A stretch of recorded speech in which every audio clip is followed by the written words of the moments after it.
Tonight, end the killings in Plateau State. That's part of Governor Samuel Along's broadcast to the state. He says those behind the killings will not go scot-free. Chief Justice of Nigeria moves to address conflicting ex parte orders to political parties, summons 6 state justices. National Human Rights Commission and the Red Cross mark the International Day for Missing Persons. 23,000 people are believed to be missing as a result of insecurity in Nigeria. And ahead of the evacuation deadline in Afghanistan, the United States launches drone strikes, killing 10 people, including children. Washington's investigate the incident. Plus, more international news from our London studio.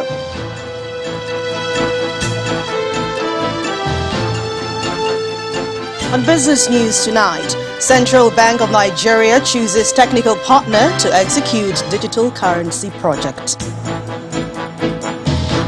On sports news tonight, Folashade Oluwafemi Ayo hands Team Nigeria its 3rd gold medal to wrap up the powerlifting event at the Tokyo Paralympic Games in Japan. And from Abuja, Nigeria may be borrowing, but there's nothing to worry, reveals the Minister of Finance, Zainab Ahmed.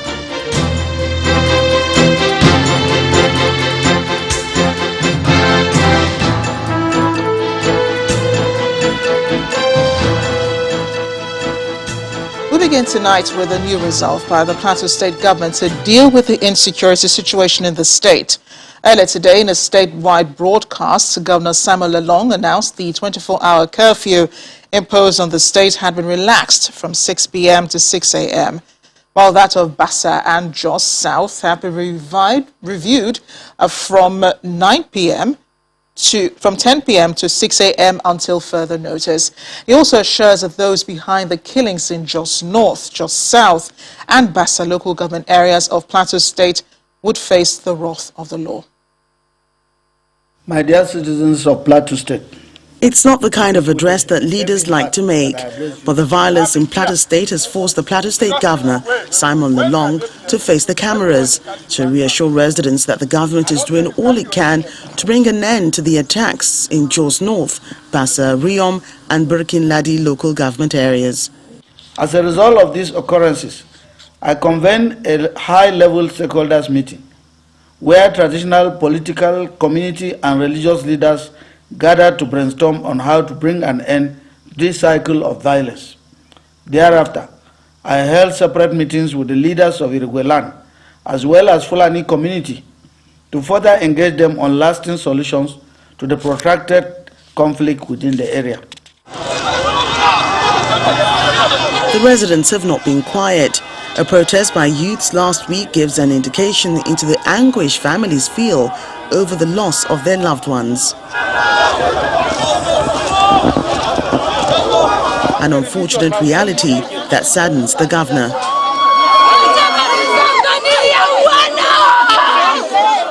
I wish to commiserate with the entire citizens of the state over these sad developments.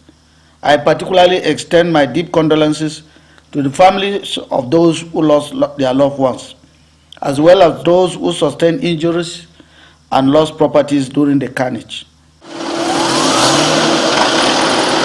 The ripple effects of the attacks on communities is the evacuation of students from the University of Jos and other institutions by various state governments, and top of the lists are Delta, Abia, Kaduna, Kogi, Adamawa and Lagos states. The government was excited to see that we didn't lose any of you. And the government was excited to do all it has done. And beyond the fact that you guys are here, if we look at, recollect what the PS have said, arrangements are being made so that you get to your home safe and sound. The government reassures parents of students in various institutions, especially University of Jos, that the school managements are working to ensure their safety. Let me therefore use this opportunity to assure parents of students studying at the University of Jos that we are working with the university authorities to ensure the safety of their wards as soon as the school reconvenes. In the same vein, I have assured the management of NYSC that government will partner with them to guarantee the safety of core members posted to the state. And following a review of the general security situation in the 3 local government areas where a curfew was imposed, as well as other parts of the state governor makes the following pronouncements. The curfew in Jos North is to be relaxed. Beginning from Monday, the 30th August 2021, the curfew shall be enforced from 6 p.m. to 6 a.m. until further notice. The curfew in Jos South and Bassa is to also be further relaxed, as from Monday, the 30th of August 2021, the curfew shall be enforced between 10 p.m. to 6 a.m. until further notice. But it's with cautious optimism that the curfew is being relaxed, as security agencies and local vigilante groups remain on the watch to stop further attacks. The president has indicated the government is well aware of the security situation in Plateau State and is supporting efforts at stopping the violence there. In a communique from our State House correspondent, Gloria Mizuke, reports that President Muhammadu Buhari says while these troubled communities are being reinforced with security personnel, religious, traditional and other community leaders must not allow the use of their domain for the propagation of violence and incitement to violence. Now, wide condemnations have trailed the protracted attacks across the country, including the latest killing in Kaduna State. In a message to commiserate with the family of the former Senate's deputy leader, Senator Bala Allah, President Muhammadu Buhari condemned the incident, describing it as another tragic chapter in the nation's current security challenges. A statement from the presidential spokesman, Mr. Garba Shehu, quotes the president stating, "I am saddened by the tragic loss of Abdul Karim and other victims of violence, and I wish to appeal to Nigerians to help our security agencies with intelligence in order to track down and bring these terrorist gangs to justice. Human intelligence is essential to the efforts to defeat these criminals, those who work as informants for criminals or destroying their own communities for the sake of pitiful financial gratification." In another statement signed by Mr. Shehu, the president reacted to the recent spate of attacks in Plateau State while appealing to warring communities to give peace a chance. President Buhari is vowing that his administration will deal with those behind the recent attacks in the state. The statement further says the administration is on top of events and is moving ahead with force to crush the perpetrators of the recent incidents of unrest in Plateau State. But to achieve success, our communities must unite against these horrific attacks. Retributive violence is not the answer. While these troubled communities are being reinforced with security personnel, our religious, traditional and other community leaders must not allow the use of their spaces for the propagation of violence and incitement to violence. Now, the president is pleading with Nigerians to come together and reject attempts to divide the nation. Gloria. The Senate President, Ahmed Lawan, believes that Boko Haram fighters coming out of the trenches and surrendering to Nigerian troops should be encouraged. He said this in Maiduguri, Borno State, during a condolence visit to Shehu of Borno, Abubakar El Kanemi, who lost his elder brother. He explains that the federal government must work with the Borno State government and other states in the north to ensure that those who have been received are appropriately rehabilitated. It was only yesterday that Governor Babangida Zulum met with some stakeholders in Maiduguri, where a 16-point resolution was agreed, some of which included demands that firearms are retrieved from the repentant insurgents, while profiling is made stringent in order to avoid hasty release of hardened fighters to the larger society. The meeting also agreed that there is need to intensify military battle with ISWAP and for the federal government to quickly establish a world-class center with facilities for de-radicalization and rehabilitation of repentant insurgents. Staying with security, with the increasing challenges across the world, it is a pointer to the need for collaborative efforts to contain the menace, and that's what the Nigerian army and Turkey have resorted to do. Both countries have pledged to strengthen military bilateral relations between them to tackle terrorism.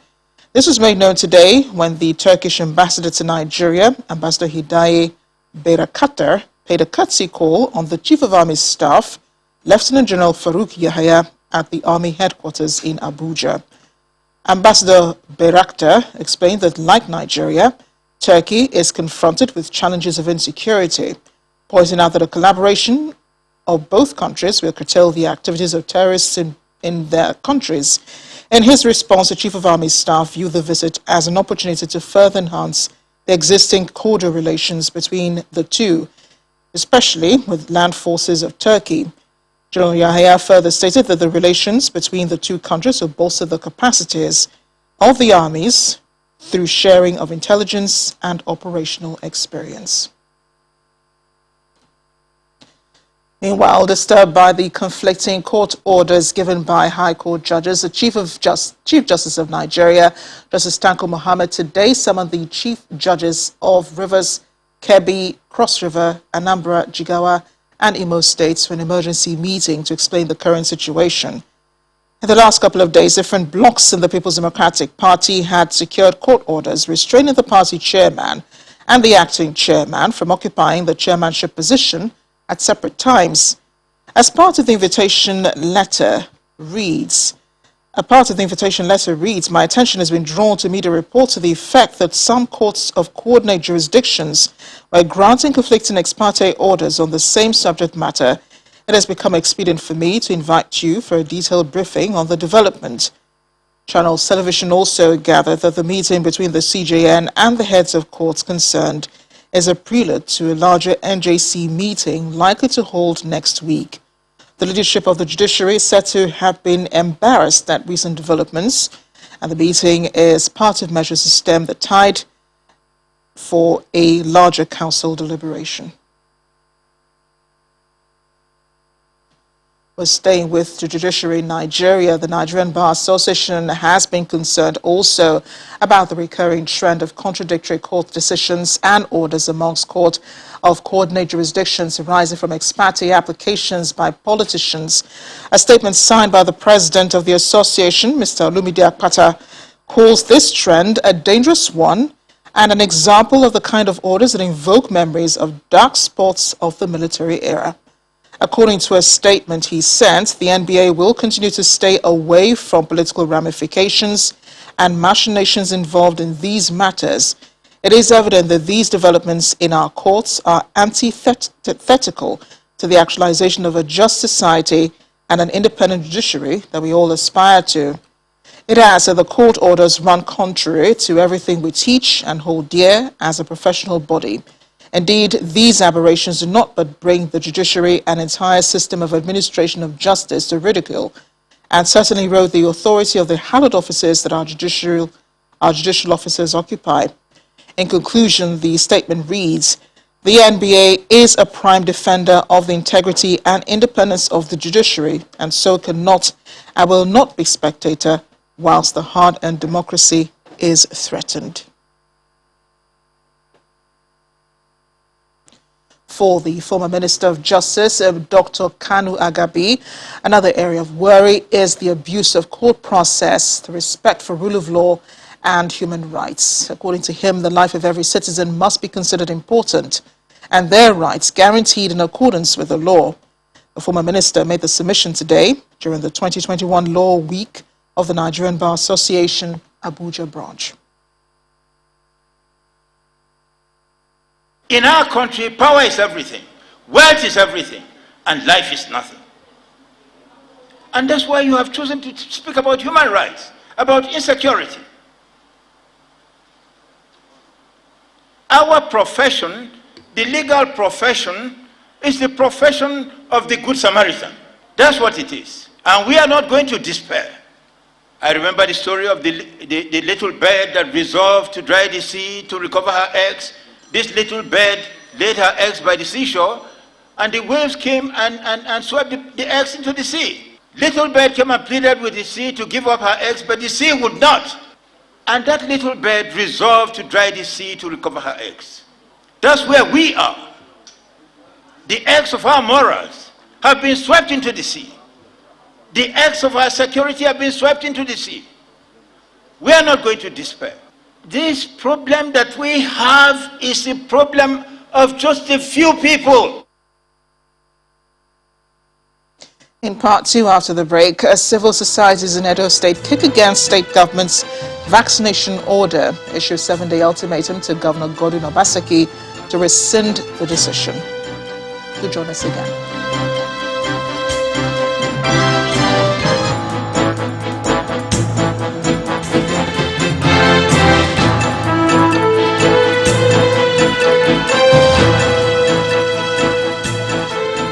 Welcome back. If you just joined us, watching the news at 10 live on Channels Television Lagos. A reminder of our top stories.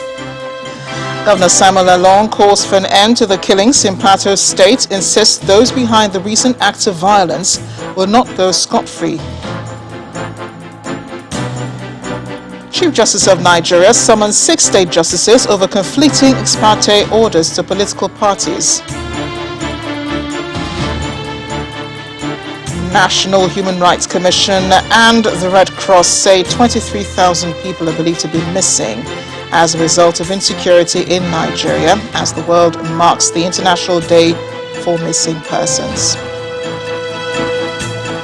And just as the evacuation deadline in Afghanistan comes to an end, 10 people, including children, are killed by a drone strike launched by the United States. Washington promises to investigate the incident.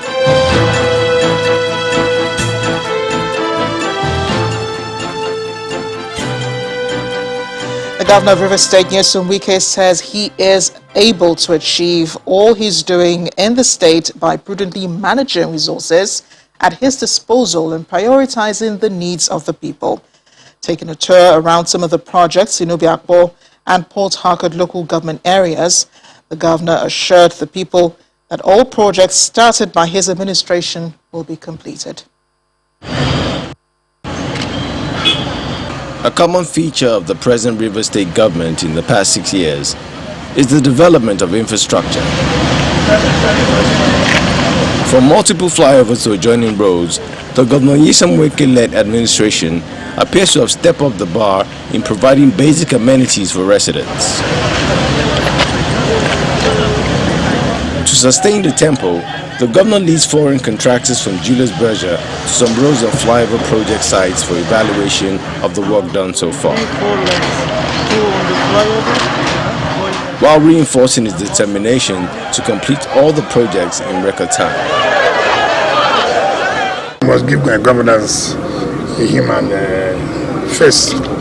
So from this September ending, there will be another round of commissioning of projects that are likely to take another 2 weeks from September ending 31st week of October to almost 2nd or 3rd week of October. There will be every day commissioning of roads, commissioning of schools, commissioning of other basic infrastructures that affect other sectors of the economy. Feeling convinced that his administration has impacted the life of every Rivers man in project execution, Governor Wike is spurred to deliver more on his mandate. It will be my joy, it will be my pleasure that in my time, every community in the state said, look, I was able to touch them.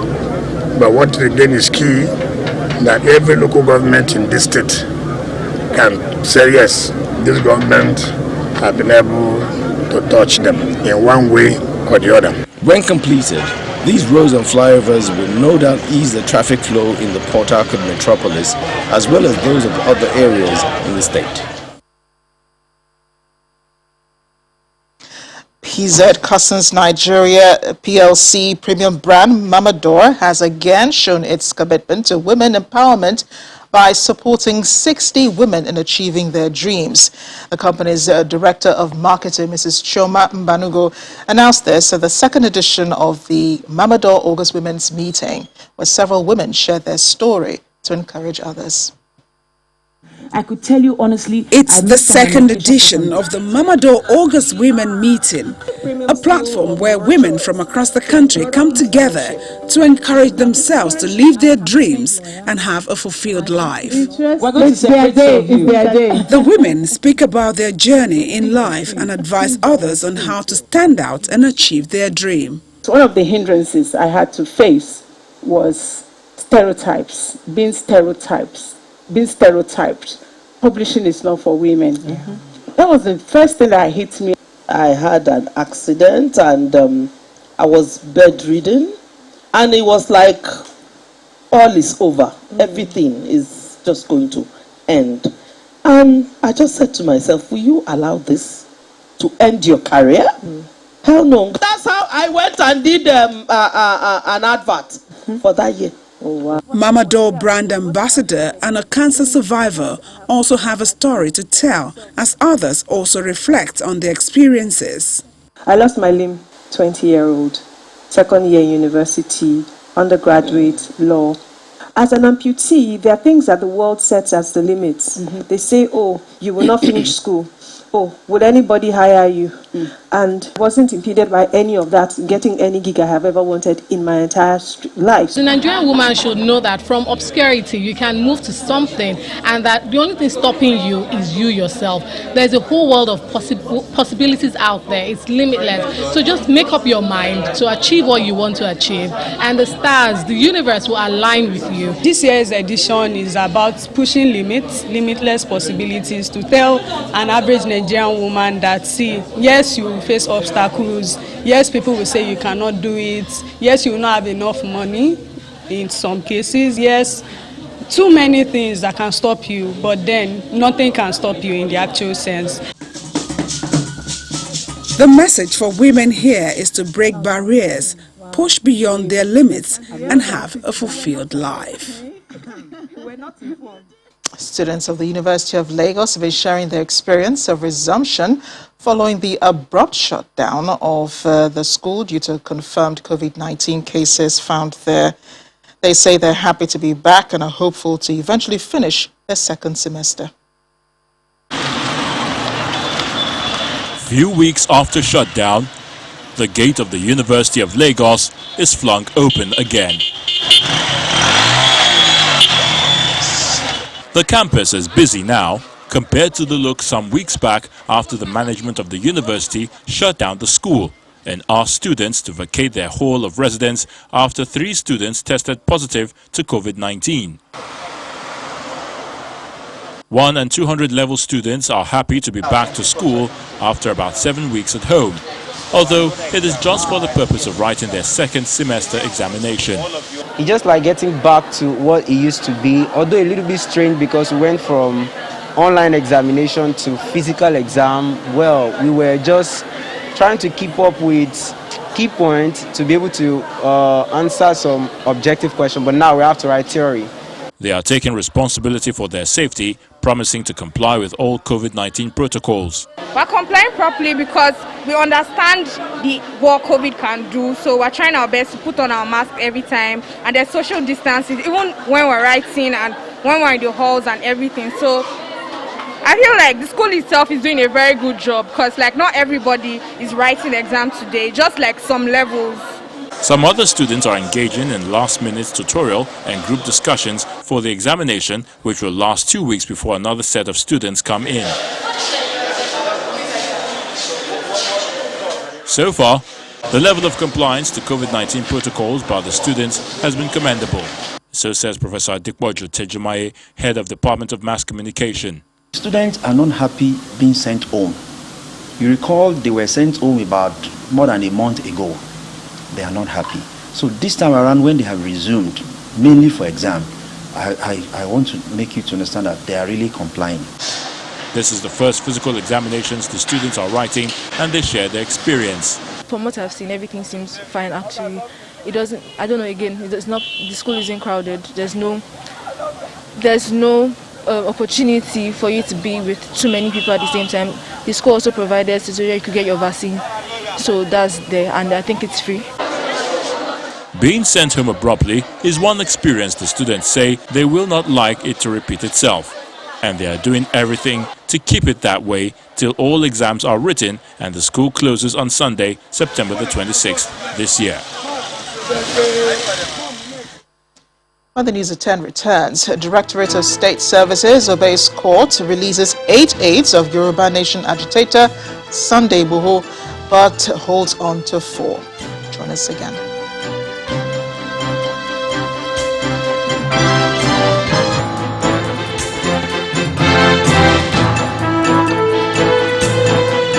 Welcome back to the news at 10. Time to head on to our studios in Abuja, where Gloria Mizoke is standing by with more on the news at 10. Hi, Gloria. Good to see you.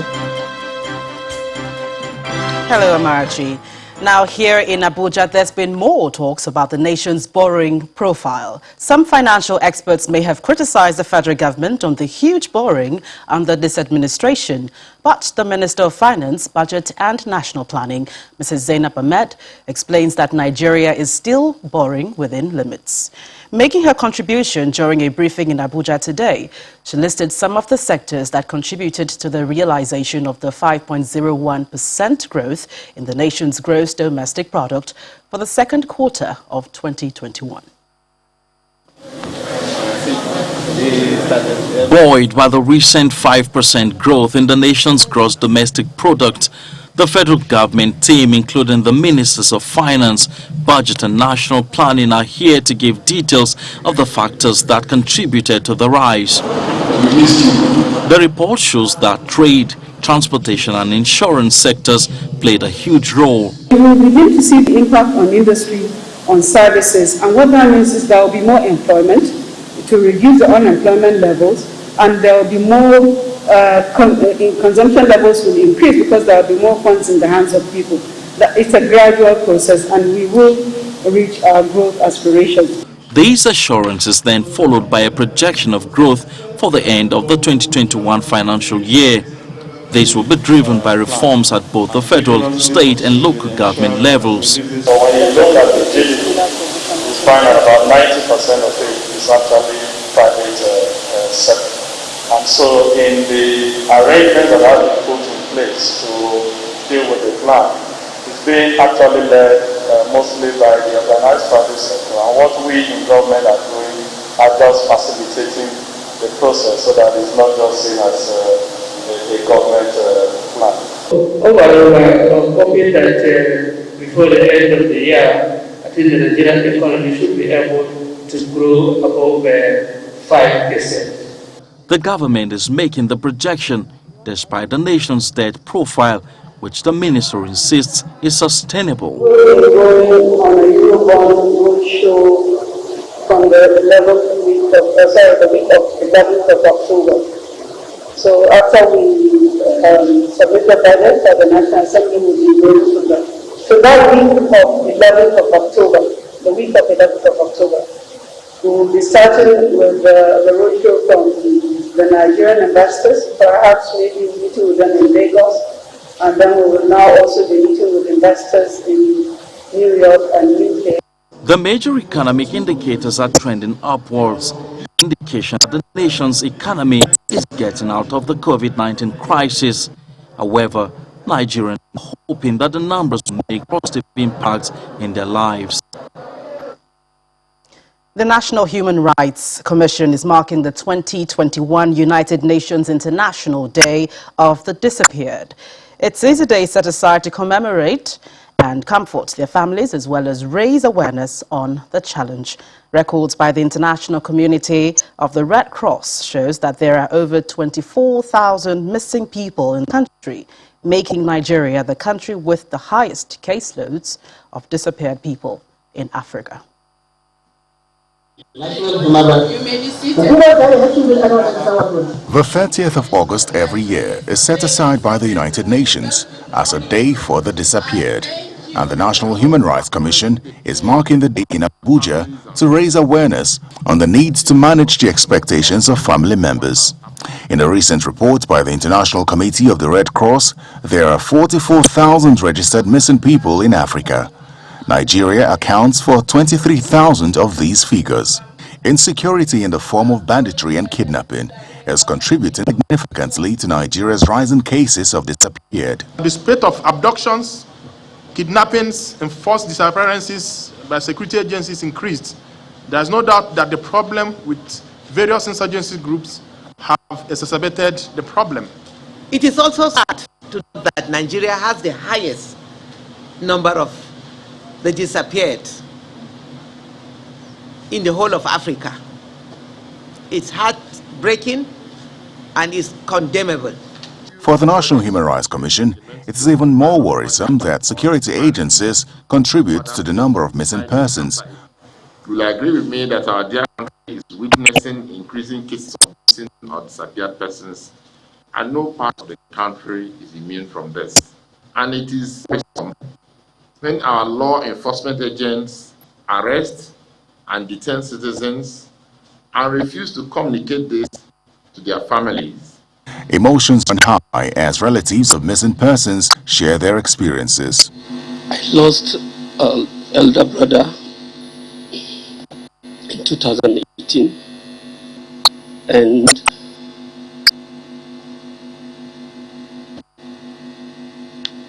the questions his children normally ask me, "Uncle, where is my daddy?" A 4-year-old boy will ask me, "Is my daddy dead?" In the last 10 years, 23,000 people have been registered as missing in Nigeria, and the number could be more. This explains the opening of a register for proper documentation of missing persons by the National Human Rights Commission, which will enable family members to get the needed support and care. 8 of the 12 detained aides of Yoruba Nation agitators, DMO, also known as Sunday Igboho, has been released from detention, but 4 of them are still in custody. The detained persons have been in the custody of the Department of State Service for more than 60 days following the arrest last month. The remaining 4 persons are still in the custody of the Department of State Services. Well, stakeholders of the All Progressives Congress in Gombe North Senatorial District have passed a vote of no confidence or vote of confidence on Governor Inuwa Yahaya. They also acknowledge his role in unifying the party in the state. Key political figures from the region affirmed their support for the governor and called for the cooperation of all party members during an enlarged stakeholders meeting in Kwame local government area. Our correspondent Hajara Aliyu reports. Loyalty and support are key messages echoing from this solidarity gathering for Governor Inuwa Yahaya in Kwame local government area of Gombe State. These political figures of the APC in Gombe North Senatorial District are proud to identify with the governor. They speak through a 7-point communique at the end of the enlarged meeting, with particular reference to how the governor has transformed the state through strategic projects and his efforts towards unifying the party as its leader. As leaders of the party, we have recognized the sincerity of His Excellency Muhammadu Inuwa Yahaya to unite all members of our party. We unanimously resolve to support him by working assiduously to promote unity, stability and peace among all members of our great party and the state at large. But the most important thing is the peaceful environment. Peaceful environment. The people are living in peace. Throughout this period, we have protected us through the effort of the governor. The meeting is coming on the heels of pronouncements of a vote of confidence in Governor Yahaya by APC stakeholders in Gombe Central Senatorial District.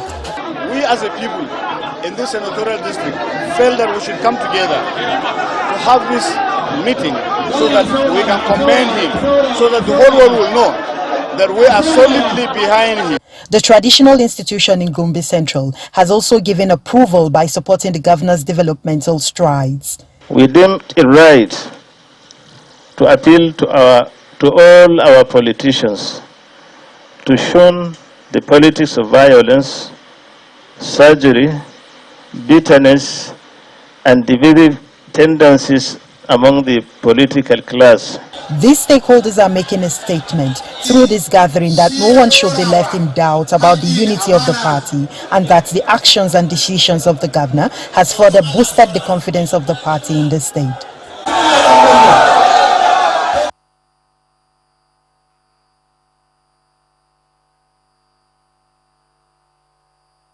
Banking, so easy, so simple. Dial *894# now to experience it. You first, First Bank.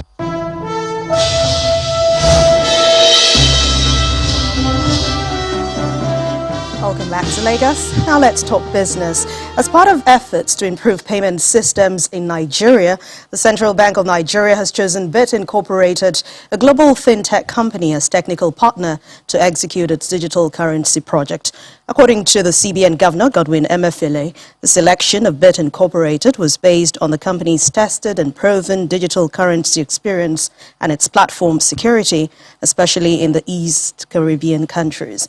The benefits of the e-Naira, due to be unveiled later this year, include increased cross-border trade, accelerated financial inclusion, cheaper and faster remittance inflow, as well as improved monetary policy effectiveness.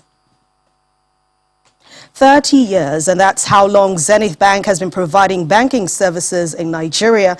The Tier 1 financial institution has released its audited financial statement for the first half of this year, recording positive growth across key financial metrics, with gross earnings standing at 345.56 billion naira. According to its results sent to the Nigerian Stock Exchange, the group's profit before tax rose by 3% in the first half of this year to 117 billion naira, and that's coming from 114 billion naira, which was recorded previously, while profit after tax climbed by 2%. The net interest income as at June the 30th rose by 2% year-on-year to 159.94 billion naira, while its non-interest income grew by 9% to 127 billion naira in the period under review. At the same time, deposit from customers rose from 5.33 to 5.77 trillion naira, demonstrating growth in the market share. Well, the bank's operating expenses increased year-on-year by 10%, while its earnings per share grew by 2%, coming from 3 naira 30 kobo to 3 naira 38 kobo within the period. Zenith Bank has grown to become one of Africa's largest financial institutions by Tier 1 capital, receiving several performance recognitions as Best Commercial Bank in Nigeria in the World Finance Banking Awards for this year, Best Bank in Nigeria in the Global Finance World's Best Banks Awards for 2020 and 2021, among other recognitions. Let's go over to the stock market, where investors didn't have a good day. They lost about 83 billion naira at the close of trading today. The all-share index dipped by 0.4%. Ini John Mekwa has the details.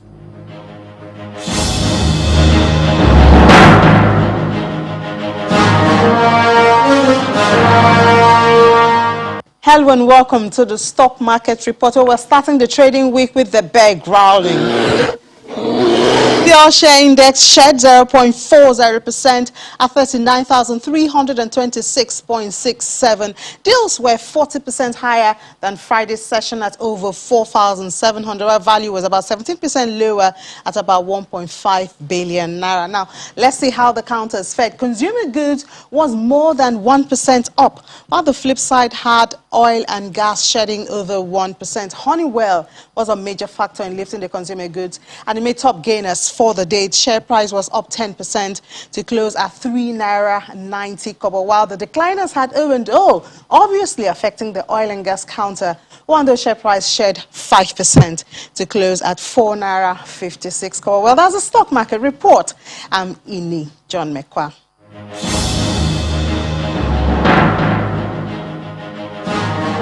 Thank you, Ini. For major stock markets around the world, it was mixed performance. Take United States, for example. The S&P 500 set another record high today, while the UK market was closed for the bank holiday. Let's take a look at the closing numbers for today.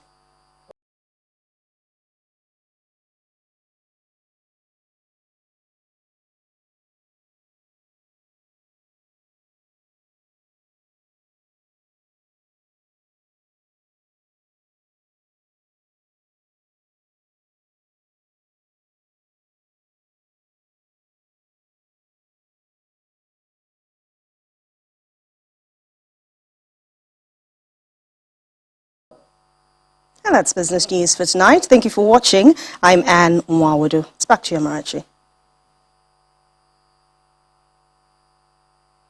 Banking, so easy, so simple. Dial *894# now to experience it. You first, First Bank. Thanks a lot, Anne.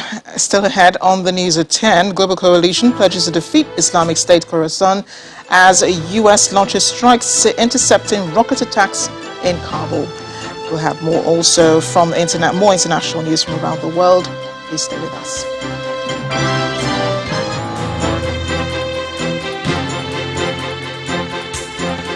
Welcome back. A group known as the Global Coalition, made up of 83 countries dedicated to eliminating Islamic State, have pledged to defeat the brutal terrorist organization, including the state Khorasan affiliate that claimed responsibility for attacks at Afghanistan's Kabul airport. Simon Pusey has more in Around the World in 5. Good evening and welcome to the Channel Studios here in London with your international news around the world in 5. The United States says its anti-missile system in Kabul has intercepted rockets fired towards the airport a day before the US plans to complete its evacuation operation. Smoke was seen rising from above the airport after the US says it intercepted as many as 5 rockets fired early in the morning. The Afghan branch of Islamic State says it was behind the attack. Meanwhile, a ceremony has taken place at Dover Air Force Base in Delaware as the 13 US soldiers killed in the Kabul airport attack were returned in flag-draped coffins.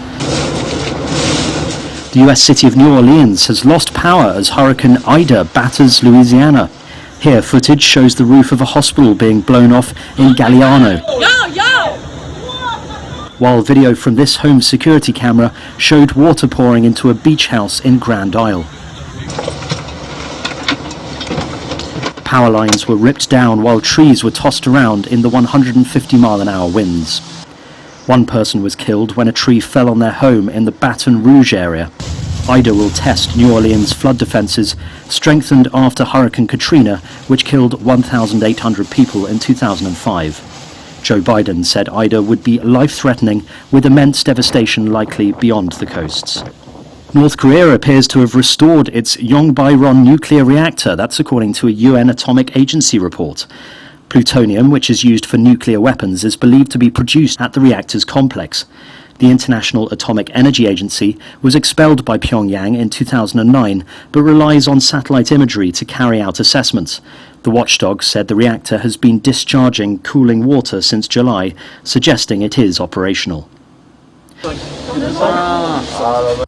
France has started requiring employees in several sectors, including restaurants, department stores, cinemas and museums, to show a health pass or risk suspension. The health pass, already required for members of the public to go to the movies, a restaurant, a gym or a museum, will now be mandatory for 1.8 million workers nationwide. The pass brings proof of vaccination, a negative COVID-19 test or recovery from the disease. New Zealand has reported what it believes to be its first death linked to the Pfizer COVID-19 vaccine. An independent vaccine safety monitoring board said the woman's death was probably due to myocarditis, an inflammation of the heart muscle. European regulators say myocarditis is a very rare side effect and that the vaccine's benefits massively outweigh the risks. Zambia's new president has replaced the country's top military commanders and the head of the police and signalled a focus on the security forces being more accountable to the citizens. Hakainde Hichilema, who was sworn in just days ago, announced new commanders of the Zambian army, the Air Force and the National Service and their deputies, as well as a new Inspector General of Police. He said the police must carry out proper checks before detaining suspects. Mr. Hichilema, who was voted in as president earlier this month in a landslide victory, has been the victim of police brutality in the past. California's Caldor fire has moved closer to more heavily populated areas in the northern part of the state, leading to more evacuation orders. The fire has been active for 14 days and spread across 1,680,000 hectares. California, which typically has experienced its peak fire season in late summer and fall, is already on pace to see more of its landscape go up in flames this year than last, the worst year on record. Milan's mayor has demanded answers after a fire ripped through a 20-story residential tower block in the Italian city. The blaze started on Sunday evening on the 15th floor and rapidly spread to the lower levels. Video shows huge plumes of smoke rising from the building. So far, there have been no reports of any serious injuries or deaths. questions remain about how the fire could spread so quickly. And finally, lots of people dream of the perfect wedding venue. Well, what about this for a view? This couple spent 3 days trekking up Ilimani Mountain, Bolivia's second highest peak, to take their marriage vows at over 6,000 meters above sea level. Despite the extreme conditions, the bride was able to wear a wedding dress and a veil. Perfect weather conditions ensured the day was an unforgettable experience for the happy couple. And that's your international news around the world in 5. And now back to the Channel Studios in Lagos. The 86-kilo category.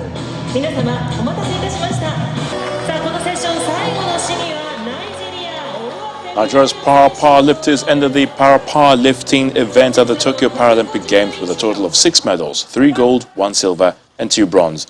The latest gold medal is from Folashade Oluwafemiayo, who showed her strength with a new world record of 152 kilograms to win gold in the women's -86 kilogram final. Silver went to China's Zheng Feifei and bronze to Britain's Louis Sugden. 11 Super Eagles players were involved in gym sessions earlier today ahead of Tuesday's first training session as the 3-time African champions intensified their preparations for the 2022 FIFA World Cup qualifier. The 3-time African champions will host the Lone Star of Liberia at the Taslim Balogun Stadium on Friday, September the 3rd. More than £38 billion has been spent on transfer fees worldwide over the past decade, with English clubs leading the list of big spenders. The world governing body FIFA conducted extensive research of transfers that took place between 2011 and 2020. And Cristiano Ronaldo has completed his Manchester United medical ahead of his return to Old Trafford from Juventus. Personal terms have been agreed on a 2-year contract, and with required aspects of the deal to be finalized before the transfer deadline on Tuesday night. That's transfer deadline day. And that's a wrap in sports news.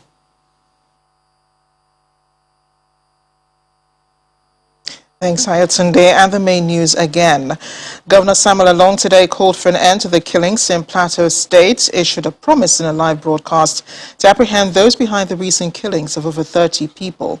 He also announced the easing of the 24-hour curfew imposed on the state from 6 p.m. to 6 a.m. and 10 p.m. to 6 a.m. in Bassa and Jos South. That's it on the news at 10 tonight. Thank you for watching. I'm Amarachi Ubani. Good night.